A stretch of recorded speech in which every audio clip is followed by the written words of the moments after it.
ষ্টুডিঅ'ত মই মঞ্জু।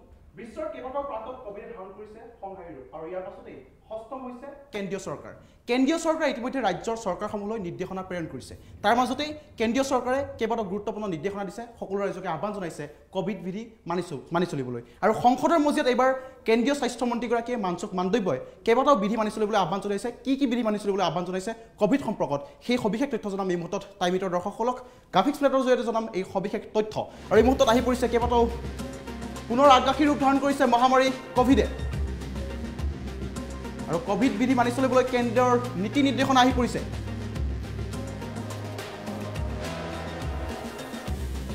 এইমাত্ৰ আমি গ্ৰাফিক্স প্লেটৰ জৰিয়তে জনাই আছোঁ সকলো ৰাজহুৱা স্থানত মাস্ক পৰিধান কৰিব লাগিব বুলি ইতিমধ্যে কেন্দ্ৰীয় স্বাস্থ্যমন্ত্ৰীগৰাকীয়ে সংসদৰ মজিয়াত উত্থাপন কৰিছে। অনুষ্ঠান প্ৰতিষ্ঠানত ব্যৱহাৰ কৰিব লাগিব হেণ্ড ছেনিটাইজাৰ। কোভিড বিধি ইতিমধ্যে আহি পৰিছে সংসদৰ মজিয়াত। কেন্দ্ৰীয় স্বাস্থ্যমন্ত্ৰীগৰাকীয়ে কেইবাটাও কোভিড বিধি মানি চলিবলৈ আহ্বান জনাইছে। কোভিড বিধিসমূহ যে আন্তঃৰাষ্ট্ৰীয় বিমানবন্দৰত কৰিব লাগিব RT-PCR টেষ্ট, সামাজিক দূৰত্ব মানি চলিব লাগিব জনতাই। এই ক্ষেত্ৰত কঠোৰ হৈছে এইবাৰ কেন্দ্ৰীয় চৰকাৰ, কাৰণ সমগ্ৰ বিশ্বৰ কেইবাটাও প্ৰান্তত এতিয়া কোভিডে সংহাৰী ৰূপ ধাৰণ কৰিছে। ইয়াৰ মাজতে কেন্দ্ৰীয় চৰকাৰ সষ্টম হৈছে। 2% যাত্ৰীৰে আজিৰে পৰা কোভিড টেষ্ট বাধ্যতামূলক কৰিব লাগিব। 2% যাত্ৰীৰ কোভিড টেষ্ট বাধ্যতামূলক হৈ পৰিছে এই মুহূৰ্তত। যিসকলে বুষ্টাৰ ড'জ লোৱা নাই তেওঁলোক বুষ্টাৰ ড'জ ভেকচিন ল'বলৈ আহ্বান জনোৱা হৈছে। তেওঁলোকে বুষ্টাৰ ড'জ ভেকচিন ল'বই লাগিব। আৰু নৱবৰ্ষ, খ্ৰীষ্টমাছ আৰু উৎসৱৰ সময়ত মানিব লাগিব কোভিড বিধি। এই মুহূৰ্তত কেন্দ্ৰীয় চৰকাৰ পুনৰবাৰ সষ্টম হৈছে কোভিড বিধিক লৈ। কেইবাটাও গুৰুত্বপূৰ্ণ নিয়ম আহি পৰিছে। কি বিধি মানি চলিব লাগিব এই সন্দৰ্ভত সবিশেষ জনাইছে। আৰু ৰাজ্যসমূহক এই নীতি নিয়ম মানি চলিবলৈ কেন্দ্ৰীয় চৰকাৰৰ নীতি নিৰ্দেশনা এই মুহূৰ্তত আহি পৰিছে। আৰু শেহতীয়াকৈ দেখিবলৈ পোৱা গৈছে আজিৰ দিনটোত ৰাজ্য চৰকাৰে অসমতো ৰাজ্যৰ স্বাস্থ্য বিভাগে এখন গুৰুত্বপূৰ্ণ বৈঠকত মিলিত হ'ব। ইয়াৰ পাছতে কেইবাটাও গুৰুত্বপূৰ্ণ সিদ্ধান্ত হোৱাৰ সম্ভাৱনা প্ৰকট হৈ পৰিছে। দেখিবলৈ পোৱা গৈছে ৰাজ্য চৰকাৰে যদিও কৈছে যে অসমত কোনো ধৰণৰ কোভিড কেছ নাই, কিন্তু তথাপিও ৰাজ্য চৰকাৰ সষ্টম হ'ব। বাহিৰৰ পৰা যিসকল লোক আহিব সেইসকলৰ ক্ষেত্ৰত এলাৰ্ট হ'ব ৰাজ্য চৰকাৰ। আৰু শেহতীয়াকৈ কেন্দ্ৰৰ ফালৰ পৰা কেইবাটাও কোভিড বিধি আহিছে। কোভিড বিধি মানি চলিবলৈ ৰাজ্যক নিৰ্দেশনা দিয়া হৈছে। সকলো ৰাজহুৱা স্থানত মাস্ক পৰিধান কৰিব লাগিব। এতিয়াৰ পৰা পুনৰ মাস্ক পৰিধান কৰাটো বাধ্যতামূলক হৈ পৰিছে। কেন্দ্ৰীয় চৰকাৰৰ ফালৰ পৰা এই বিধি দিয়া হৈছে। সকলো ৰাজহুৱা স্থানত মাস্ক পৰিধান কৰিব লাগিব। অনুষ্ঠান প্ৰতিষ্ঠানত ব্যৱহাৰ কৰিব লাগিব হেণ্ড ছেনিটাইজাৰ। মাস্ক পুনৰবাৰ কোভিড বিধিত সোমাইছে। আৰু কোভিড বিধিত অনুসৰি এতিয়াৰ পৰা আপুনি হেণ্ড ছেনিটাইজাৰ অথবা মাস্ক ব্যৱহাৰ কৰিব লাগিব। আন্তঃৰাষ্ট্ৰীয় বিমানবন্দৰত কৰিব লাগিব RT-PCR টেষ্ট। এতিয়াৰ পৰা আন্তঃৰাষ্ট্ৰীয় যিসমূহ বিমানবন্দৰ আছে, ইণ্টাৰনেশ্যনেল এয়াৰপৰ্ট আছে, তাত RT-PCR টেষ্ট বাধ্যতামূলক হ'ব। আপুনি হেণ্ড ছেনিটাইজাৰ ব্যৱহাৰ কৰিব লাগিব, মাস্ক ব্যৱহাৰ কৰিব লাগিব। এনেধৰণৰ পুনৰবাৰ সংসদৰ মজিয়াত এতিয়া কেন্দ্ৰীয় স্বাস্থ্যমন্ত্ৰীগৰাকীয়ে মন্তব্য কৰা পৰিলক্ষিত হৈছে। কেন্দ্ৰীয় স্বাস্থ্যমন্ত্ৰীগৰাকীয়ে শেহতীয়াকৈ অৱগত কৰিছে যে চীনত যি আগ্ৰাসী ৰূপ ধাৰণ কৰিছে, কোভিডে ভয়ংকৰ ৰূপ ধাৰণ কৰিছে, তাৰ প্ৰতি লক্ষ্য ৰাখি ভাৰতে নিজকে সাজু কৰিব লাগিব।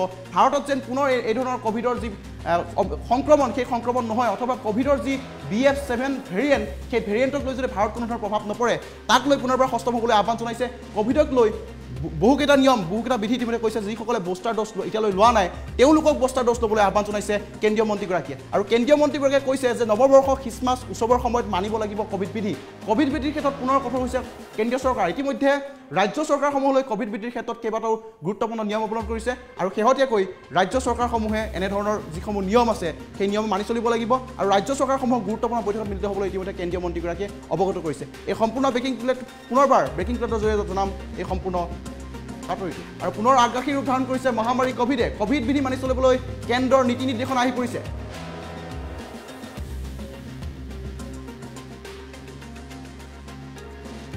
আৰু সকলো ৰাজহুৱা স্থানত মাস্ক পৰিধান কৰিব লাগিব। এতিয়াৰ পৰা পুনৰ কেন্দ্ৰীয় চৰকাৰৰ নিয়ম কোভিড বিধি আহি পৰিছে।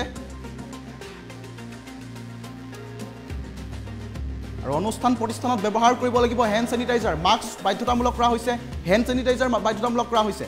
আৰু আন্তঃৰাষ্ট্ৰীয় যিসমূহ বিমানবন্দৰ আছে তাত RT-PCR টেষ্ট বাধ্যতামূলক কৰা হৈছে। আৰু কোভিডৰ ক্ষেত্ৰত নতুন নিয়ম কেন্দ্ৰীয় চৰকাৰৰ। ইতিমধ্যে কেন্দ্ৰীয় চৰকাৰ সষ্টম হৈছে। কোভিডৰ নতুন ভেৰিয়েণ্টক লৈ যুঁজিবলৈ সাজু হৈছে কেন্দ্ৰীয় চৰকাৰ।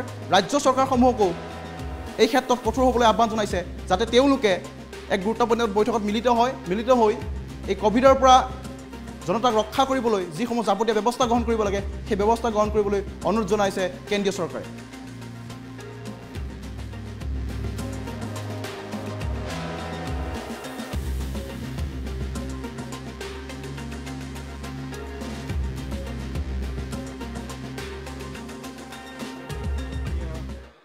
चेयरमैन साहब, जो मैंने स्टेटमेंट दिया उसके पार क्लैरिफिकेशन पूछते हुए हमारे चड्डा जी ने कहा कि जो चाइना में जिस तरह से मीडिया न्यूज़ बन रही है और जिस तरह से वहाँ बीमारी फैल रही है, उसको देखते हुए चाइना से जो भी फ्लाइट आती है उसको टेस्टिंग करना चाहिए। माननीय चेयरमैन सर, हम इस विषय पर बहुत जागरूकता से काम कर रहे हैं। नहीं केवल चाइना से हिंदुस्तान में डायरेक्ट फ्लाइट तो आज के दिन में नहीं आती है, लेकिन वाया होके आती है। लेकिन जैसा दुनिया में केस बढ़ने लगा, हमें बेस्ट कोविड मैनेजमेंट का भी एक अनुभव रहा पिछले 2 साल से, और कोविड के लिए क्या क्या प्रिकॉशन लेना चाहिए सारी दुनिया के साथ लगातार मैं एज ए हेल्थ मिनिस्टर बात कर रहा हूँ, WHO से बात कर रहा हूँ।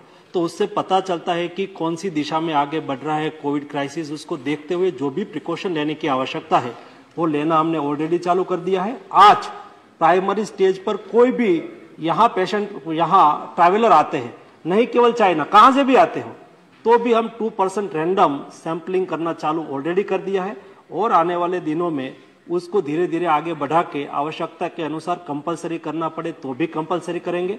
दोनों चीज को हमें देखना है, देश में कोई अननोन वायरस घुस भी ना जाए और ट्रैवलिंग में बाधा भी ना हो।